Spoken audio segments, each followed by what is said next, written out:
జీవితంలో ఒక్కసారైనా దర్శించాలనుకునే అద్భుత యాత్ర కైలాస మానస సరోవర యాత్ర. పూర్తి వివరాల కోసం సంప్రదించండి Sri Gayatri tours and travels. Hi viewers, welcome to our channel. ప్రస్తుతం మనతో పాటు దాము బాలాజీ గారు సీనియర్ జర్నలిస్ట్ ఉన్నారు. వారితో ఒకసారి మాట్లాడదాం. సార్ నమస్కారం సార్. నమస్తే.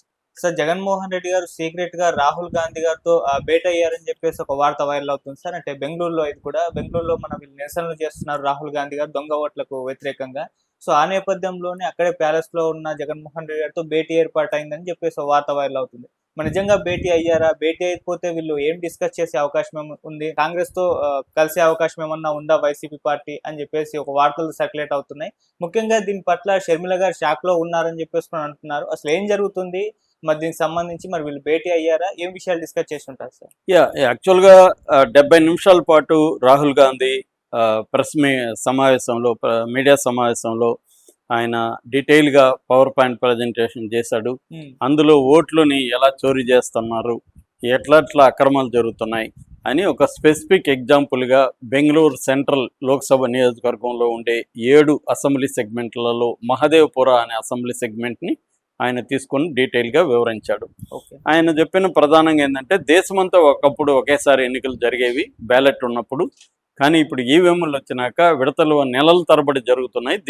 ఇది ఎందుకు చేస్తున్నారంటే ఓట్లను మ్యానిపులేట్ చేయడానికి, మోసం చేయడానికే ఈ మెథడ్ ఎంచుకున్నారు అనేది ఆయన ఫస్ట్ ఆరోపణ.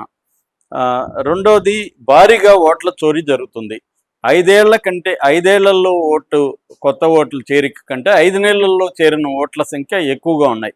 ఉదాహరణకి మహారాష్ట్రలో 5 నెలల్లో 41 లక్షల మంది కొత్త ఓట్లు జాయిన్ అయ్యాయి. సో ఇది ఖచ్చితంగా దీంట్లో ఫ్రాడ్ ఉంది. అట్లాగే భారీగా అంటే జనాభా, మన అడల్ట్ జనాభా పాపులేషన్ కంటే ఓటర్ల పాపులేషన్ ఎక్కువ ఉంది. ఇది ఎలా సాధ్యం? మామూలుగా అడల్ట్ పాపులేషన్ ఎంత ఉందో అన్ని ఓట్లు ఉండాలి. నిజానికి తక్కువ ఉంటాయి, ఎందుకంటే చాలామంది ఓటర్గా నమోదు కూడా చేసుకోని పాపులేషన్ కూడా బలంగానే ఉంటుంది. తక్కువ ఉండాలి మామూలుగా, కానీ ఎక్కువ ఎలా ఉంది అనేది ఆయన ప్రశ్న. అట్లాగే 5 గంటల తర్వాత విపరీతంగా పోలింగ్ జరుగుతుంది. ఈవెనింగే ప్రజలంతా వచ్చి ఈవెనింగే వేసేస్తా ఉన్నారా? ఎందుకు అంత జరుగుతుంది? 6 గంటలకి ఎంతో డెడ్ లైన్ పెడితే 11-12 వరకు జరుగుతుంది. దాని అనౌన్స్మెంట్ ఓట్ల 1 మంత్ వరకు కూడా చేయట్లేదు, ఎంత ఓటింగ్ జరిగింది అనేది చేయట్లేదు. ఇంతకుముందు అయితే ఈవెనింగే ప్రకటించేవాళ్ళు, ఇప్పుడు నెలలు కూడా తీసుకుంటున్నారు, కరెక్ట్గా ప్రకటించట్లే. అంటే మ్యానిపులేషన్కి టైం తీసుకుంటున్నారు. తర్వాత మహదేవ్పురాలో ఆయన చెప్పింది ఏంటంటే,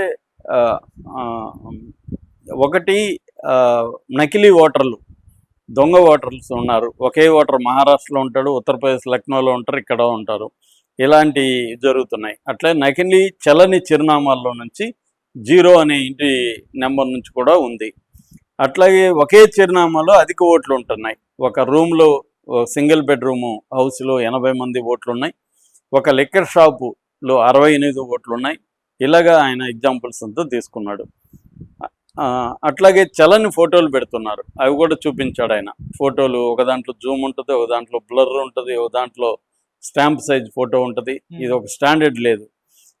అట్లాగే ఫామ్ 6, కొత్తగా ఓటర్లకి ఫామ్ 6 ఉంటుంది. ఆ ఓటర్లో 70 ఏళ్ళు కూడా ఉన్నారు. ఒక మహిళ సుకుండ్రాణి అనే ఒక మహిళ, ఇది కూడా ఆయన చూపించాడు, 70 ఏళ్ల మహిళ. సో ఇలాగా ఆయన విత్ డేటా చెప్పాడు.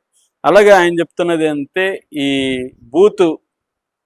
ప్రతి బూత్కు సంబంధించి వీడియో ఫుటేజ్ ఉంటుంది, అట్లాగే సీసీటీవీ ఫుటేజ్లు ఉంటాయి. ఈ రెండింటిని మామూలుగా అయితే భద్రపరచాలి, కానీ వీళ్ళు 45 రోజుల తర్వాత ధ్వంసం చేస్తున్నారు. ఎందుకు చేయాలి?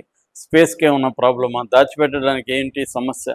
అది ఇంపార్టెంట్ డేటా కదా, రేపు పొద్దున ఏదైనా ప్రాబ్లం రావచ్చు, కనుక్కోవడానికి అక్కడ గొడవలు వచ్చాయి, ఆ ఫుటేజ్ అవసరం కదా, అది ఎందుకు ధ్వంసం చేస్తున్నారు? అట్లాగే ఈ డేటాని మొత్తం ఓటర్లకు సంబంధించిన ఇన్ఫర్మేషన్ని, అంటే పేరు, అడ్రస్సు, మిగతా అన్ని ఫోటోలు అన్నిటినీ కూడా మిషన్ రీడబుల్ ఫామ్లో ఎందుకు ఉంచట్లేదు? మిషన్ రీడబుల్ అంటే ఓసీఆర్ అంటారు. సో ఈ ఓసీఆర్ చేస్తే ఏమవుతుందంటే, మనం సెర్చబుల్ ఈజీగా, ఇప్పుడు ఒకరి పేరు కొట్టి దాము బాలాజీ అని కొడితే నా వివరాలంతా అక్కడ వచ్చేస్తాయి. నేను ఎన్నెన్ని బూతుల్లో ఎక్కడెక్కడ 2 సార్లు నమోదు చేసుకుంటే 2 సార్లు నా పేరు వచ్చేస్తుంది. సో అందుకనే అది పెట్టమని అడుగుతున్నాడు. అది ఎందుకు పెట్టట్లేదు అనే దానికి కారణం చెప్పట్లేదు అనేది ఆయన. ఆ ప్రశ్నలకి ఇప్పటి వరకు ఎలక్షన్ కమిషన్ సమాధానం చెప్పకుండా రాహుల్ గాంధీని బెదిరించే విధంగా నువ్వు మాకు డిక్లరేషన్ సంతకం చేసి డిక్లరేషన్ అఫిడవిట్తో సబ్మిట్ చెయ్యి, లేకపోతే సారీ చెప్పు అంటున్నారు. ఆయన అడిగిన దానికి మీరు సమాధానాలు ఎందుకు ఇవ్వట్లేదు? అడిగినవన్నీ లాజికల్గా ఉన్నాయి. ఆయన చెప్పినవన్నీ కూడా బిలీవబుల్గా విత్ ప్రూఫ్స్ పెట్టుకొని ఉన్నారు. 6 నెలలు రీసెర్చ్ చేసామని చెప్తున్నారు. సో సింపుల్ లాజిక్, మీరెందుకు మిషన్ రీడబుల్ డేటా అది ఇవ్వచ్చు, తప్పేం లేదు. అట్లాగే సీసీటీవీ ఫుటేజ్ ఇవన్నీ మేము భద్రపరుస్తామని చెప్పొచ్చు, తప్పు లేదు. అట్లాగే మీరు తీసుకొని వచ్చిన ఎవరి నియోజకవర్గం నుంచి మీరు తీసుకురండి, ఇట్లాంటివి ఉంటే మేము కరెక్ట్ చేస్తామని చెప్పొచ్చు. అవి ఎందుకు చెప్పట్లేదు? చెప్పకపోగా రాహుల్ గాంధీని ఎందుకు బెదిరిస్తున్నారు? ఇండైరెక్ట్గా మేమే చర్యలు తీసుకుంటా ఉన్నట్టుగా ఎందుకు బెదిరిస్తున్నారు? ఒక ప్రతిపక్ష నాయకుడు, రెండవ అతిపెద్ద పార్టీ, అతను ప్రశ్నించే హక్కు లేదా? ప్రజలకు ఉన్న అనుమానాలని అతను చెప్పాడు. ప్రజలు కూడా ఇప్పుడు అడిగితే ఎంతమంది ప్రజలను మీరు ఇలా బెదిరిస్తారు అనేది అడుగుతున్నారు. ఈ నేపథ్యంలో జగన్ కూడా బాధితుడే. కాకపోతే ఆంధ్ర గురించి రాహుల్ గాంధీ మాట్లాడలేదు, కావాలనే మాట్లాడలేదు అన్న విమర్శలు కూడా ఉన్నాయి. ఎందుకంటే అక్కడ షర్మిలాకి ఇబ్బంది అవుతుంది, షర్మిల జగన్కి యాంటీగా ఉంది కాబట్టి మనం కానీ మాట్లాడితే జగన్కి అనుకూలం అవుతుంది అని రాహుల్ గాంధీ తొక్కిపెట్టాడు.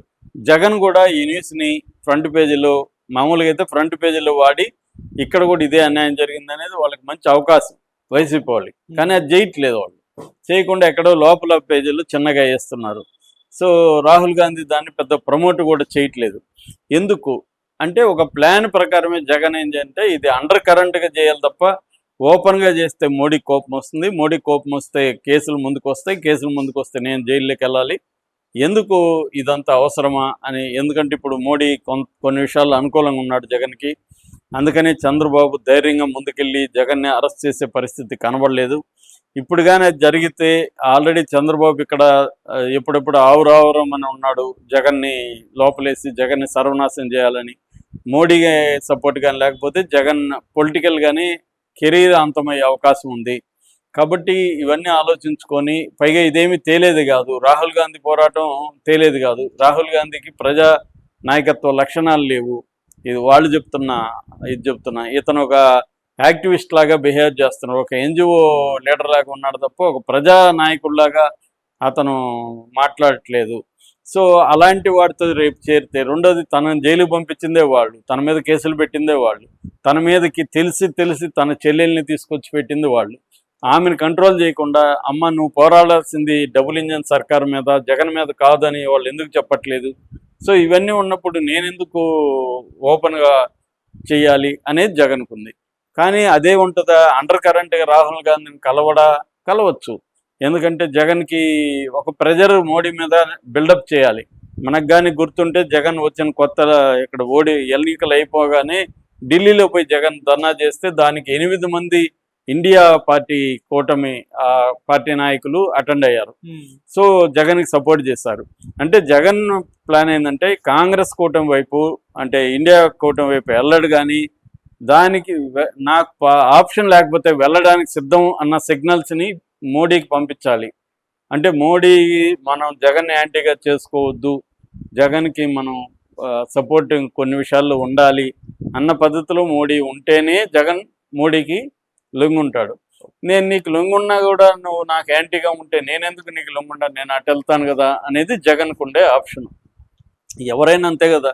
ఇప్పుడు నీతో ఉంటే నాకు కొంత ఉపయోగాలు ఉంటే నీతో ఉంటాను, నీతో ఉన్నా కూడా నువ్వు నన్ను ఇబ్బంది పెడుతున్నావు, నువ్వు నాకు హాని చేస్తున్నావు అనుకున్నప్పుడు నేను నీ ఎనిమి దగ్గరికి వెళ్ళిపోతా కదా. సో అదే జగన్ కూడా ఉన్న జగన్ ఆప్షన్ అన్నమాట. అందువల్ల కూడా రాహుల్ గాంధీతో కలిసి ఉండొచ్చు అనేది ఎక్కువ మంది చెబుతున్నారు. అంటే కలిసి అసలు రాహుల్ గాంధీ ప్లాన్ ఏంటి? ఇప్పుడు రాహుల్ గాంధీ ఆరోపించాడు, సరిపోదు కదా ఇది. నెక్స్ట్ ప్లాన్ ఆఫ్ యాక్షన్ ఏంటి రాహుల్ గాంధీకి? ఏంటో తెలియదు. ఇప్పటివరకు అయితే ప్లాన్ ఆఫ్ యాక్షన్ ఏమీ లేనట్టుగానే ఉంది. ఇప్పుడు 4 రోజులు అయితే ఇది పక్కకి వెళ్ళిపోతుంది, వేరే విషయం వస్తుంది. వాళ్ళు ఏం పట్టించుకోవట్లేదు. సుప్రీంకోర్టుకి లెటర్ రాశారు, సుప్రీంకోర్టు కూడా పట్టించుకున్నా లేదు ఎవరికి తెలియదు. పట్టించుకున్నా అది ఇప్పుడు తేలదు. మరి రాహుల్ గాంధీ దగ్గరికి ఏం ప్లాన్ ఆఫ్ యాక్షన్ ఉంది? ఓకే మోసం చేశాడు అనుకుందాం, దాన్ని నువ్వు నిరూపించినావు, ఓకే. దీనివల్ల ఏంటి నెక్స్ట్ ఏంటి ప్లాన్ ఆఫ్ యాక్షన్ ఏంటి? ఇది రాహుల్ గాంధీ దగ్గర ఉన్నట్టుగా తెలియదు. అందుకని జగన్ ఏంటంటే రాహుల్ గాంధీతో పోలిస్తే మోర్ ప్రాక్టికల్గా ఉంటాడు. రాజకీయాలను అర్థం చేసుకొని ఇప్పటి రాజకీయాలకు తగినట్టుగా మనం ఎలా బిహేవ్ చేయాలనేది జగన్కు ఉన్నట్టుగా రాహుల్ గాంధీకి లేదు. అతను ఒక ఐడియలిస్ట్ లాగా, ఒక ఆదర్శవాదిలాగా ఉంటున్నాడు. అందుకే ఇన్నేళ్ల పాటు నెహ్రూ కుటుంబంలో ఎవరు కూడా ప్రతిపక్షంలో లేరు. అదొక రాహుల్ గాంధీలోనే ఉన్నాడు. ఆయన నాయకత్వం అనేది అప్ టు ద మార్క్ లేదు. మోడీకి సరితూగా రాజకీయ నాయకత్వాన్ని రాహుల్ గాంధీ ఇవ్వలేకపోతున్నాడు అనేది అందరూ కూడా మాట్లాడుకుంటున్నారు. ఇది జగన్కు కూడా ఐడియా ఉంది కాబట్టి జగన్ కంప్లీట్గా అటు వెళ్లకుండా అట్ ద సేమ్ టైం ఒక ఆప్షన్ అయితే ఓపెన్గా ఉంచుకోవాలనేది కూడా జగన్ దగ్గర ఉంది కాబట్టి